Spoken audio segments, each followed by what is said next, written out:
So let's talk about the Ghana Library Authority. They are embarking on a project to improve reading culture among the youth. The authority is an agency under the Ministry of Education and mandated by law to establish, equip, maintain and manage public libraries in Ghana. On this project, they are joining forces with UNICEF to establish youth engagement centers across Ghana to create a safe and inclusive environment, both physically and digitally, where young people, including the disadvantaged groups, can benefit.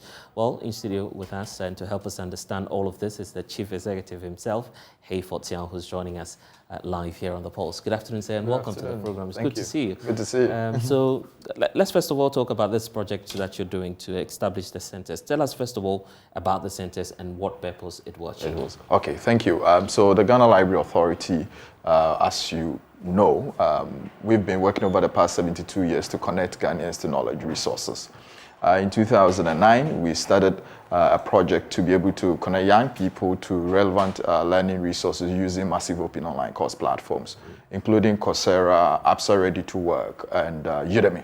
And so out of this project, which was supported by Commonwealth of Learning, we recognize that there's a lot of gaps that exist in terms of people that are able to assess the course and their completion rate. And one of the key factors that we recognized was reason for young people being able to complete most of the courses was the fact that some people were assessing the courses on their phones and that they did not have laptops or access to desktop to complete some assignment to finish. So what we have done is that we talked to UNICEF under their Generation Unlimited project to work with us to be able to make some of our various public library spaces connected digitally so that young people can be able to come into those spaces, use some of our computers, connect to free Wi-Fi, and be able to have access to some of these learning resources and use our computers to finish their assignment. Which means that, I mean, if you start a course even with your phone, at least you can come also to the library spaces. So basically these spaces are these, digitally connected spaces within public libraries across the country that young people can come in and be able to use some of our equipment. We'll talk about how unique these centers will be, but obviously we need to know about the numbers and what your target is. Yes.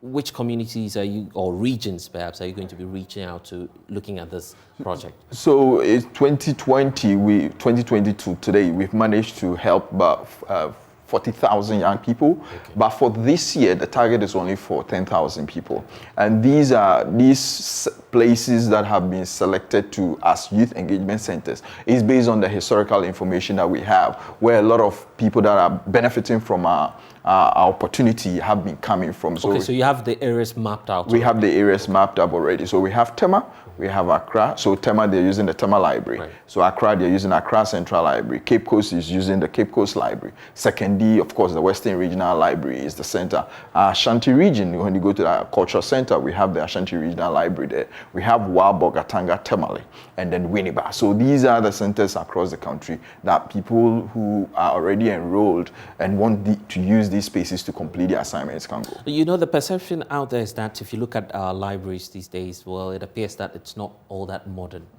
and so it's not fit for purpose. Will this project help to change, refurbish some of these existing? I think that is probably a historical information you are referring to. So it's not the case. Since 2018, public libraries in Ghana has transformed significantly. Those were the days where you have books that were torn out, or when you're accessing relevant content, you couldn't find them. At least from 2018 to today, most of our libraries are already connected. Working with Vodafone Ghana Foundation and GIFIC, we've managed to equip most of our centers with computers. We've worked with Bouquet International Get Fund to be able to stock most of our public libraries across the country with relevant learning resources.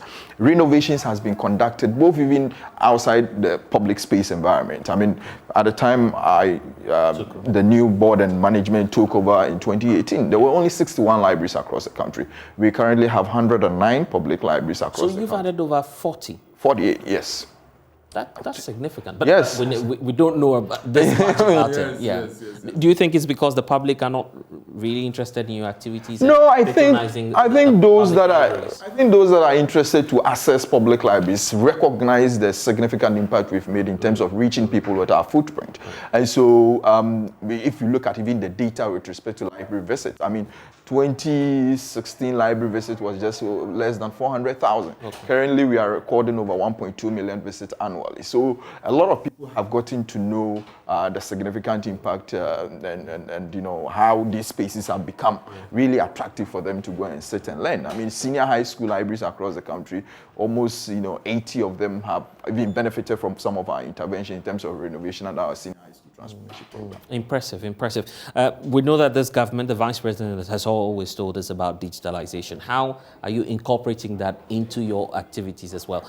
There's a belief that we should get somewhere where, wherever you are across this country, you should be able to access the the resources that you have at the Ghana Library Authority. So are you working towards that? So what I call is democratization of access to learning resources. Oh, you started already? Oh, yes. So 2019, then Minister of Education gave us a policy direction. We established a digital library portal, which is zero-rated by, the biggest telecom companies in Ghana, MTN, Vodafone, our zero-rated platform.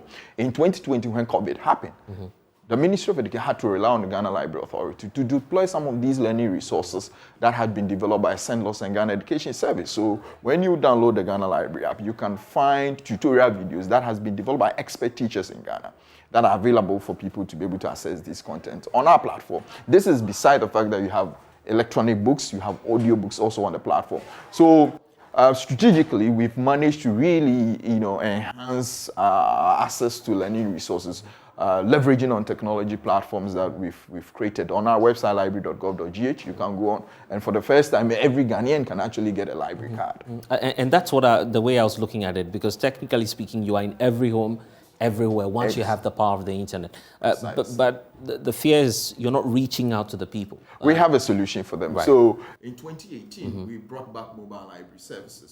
So the mobile library service, we currently have 10. This year, Senate is adding one mobile library van to our network, so it will be 11 in total.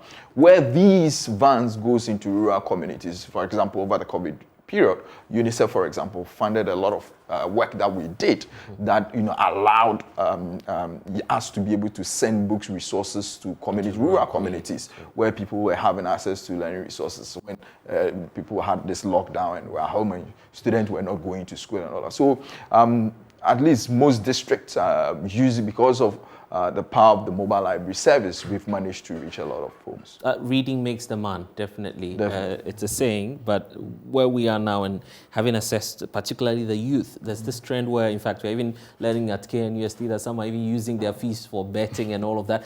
Is it the case, from your personal assessment, that the reading culture is generally dwindling across the country? I actually don't believe in that theory. And it is because from where I sit, I see a lot of people accessing my learning resources. If I see from 2016, 2017, 2018 coming, the rate of visit to public libraries and what we are recording now in terms of about 1.2 million visits annually.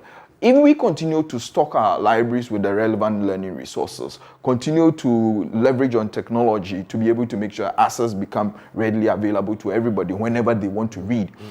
There's a school of thought, by one researcher called Stephen Krashen, that, create a conducive environment, make the resources available to the children, and automatically they will build a culture of reading. Historically in Ghana, since the 50s and 60s and 70s, Ghanaians we've never been people who read. Ghana has never been a reading nation. And so... Some will take you on this. Yes, because, I have the record. I have the data. If you look at our annual report from the 50s to 60s, most of the library visits that were recorded, library membership, were by the people, the foreign indigents, the foreigners that were living in Ghana. They were patronizing, our various libraries. That is why, actually, in the late 60s to 70s, there was a research that was conducted by the Ministry of Education, British Council, and the Ghana Library to really understand why Ghanaians are not reading. And one of the outcomes was that we really have a very bad school library system. And so it led to the setup of what we call the Schools and College Library Department. The idea is that provide support to colleges of education, let them understand the essence of reading, equip the colleges of education with libraries and the resources. Now, when they come out and they are in schools teaching, they will be transferring that lifestyle or that habit of reading to the schools. Right. And then you also help the schools with technical assistance and provision of infrastructure so that they can be able to have access. So that's an approach you're working on. So that is a systemic approach we are now adopting to be able to address these issues. Because we don't have time, in a minute, there's COVID. You're moving out of the COVID era. What lessons have you learned? How are you using that to inform your policy position going forward?